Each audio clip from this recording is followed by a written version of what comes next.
Ilang araw na nga ako puyat dahil naninibago siguro yung katawan ko dito sa kwarto na tinutulugan ko ngayon dahil nga kasi wala ngang aircon, charot. Antok na antok pa nga ako dyan, ang sarap pa nga sanang matulog nga, ayoko pa nga sanang tumayo kaso nga lang meron nga naghihintay sa akin na trabaho at magagawa nga ako ng inumin ng mga amo ko nagawa kasi nga gising na nga sila. Nagpainit na nga ako ng tubig para sa gagawin kong inumin ng mga amo ko nagawa. Habang nga nagpapainit ako ng tubig, nagilamos na nga muna ako ng slight lang. Pagka nagbibideo, tsaka ka lang mag-toothbrush tsaka magsabon, charot. O, diba? Ang bilis kong maghilamos. Wala pang 1 minute. Ganun lang kabilis, diba? Pagkitang tao lang kasi ako dyan kasi may video. Kumukulo na nga yung tubig. Nilagyan ko na nga ng 2 scoop ng powder ng gawa. At syempre, hindi mawala ang sikretong malupit na pampalasa ng gawa. At nilagyan ko na nga ng gatas. Mga 10 patak lang naman. Uy, hindi ganun. At inamoy-amoy ko na nga muna yung termos na paglalagyan ko ng gawa at baka nga maiba yung paglalagyanan ko at maiba nga yung lasa. Uminom na nga muna ako ng malamig na tubig at pampagising nga lang kaluluwa at antok na antok pa nga ako. At fast forward na nga tayo at nakagawa na nga rin ako ng gawa at nakainom na nga rin yung mga amo ko ng gawa at ito nga at nagmamadali na nga na naman yung mga amo ko at aalis na nga na naman daw kami. Wala na nga ang ligo-ligo yan. Hindi na nga uso talaga dito ang ligo-ligo kapag yung mga amo mo talaga ang nagmamadali.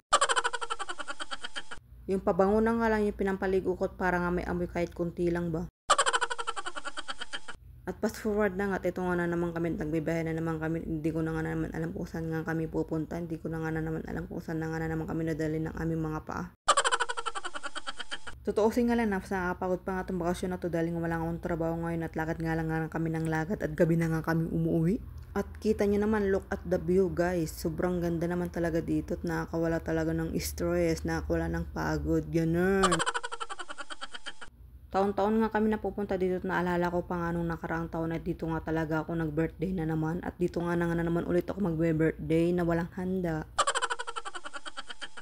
Nung nakaraang taon nga, hindi ko nga feel yung view noon at gabi na nga kasi kami pumunta noon at hindi mo nga makikita talaga yung ganda ng view. Ngayon ko talaga na feel yung view talaga nito guys kasi sobrang ganda pala talaga dito. Ngayon nga kami pumunta dito hapon at talaga makitang kita mo talaga yung kagandahan talaga ng paligid. Kahit sandali nga lang, mawawala nga lang talaga yung stress mo, pero pagka uwi mo na naman, babalik na naman yung stress mo, ganoon.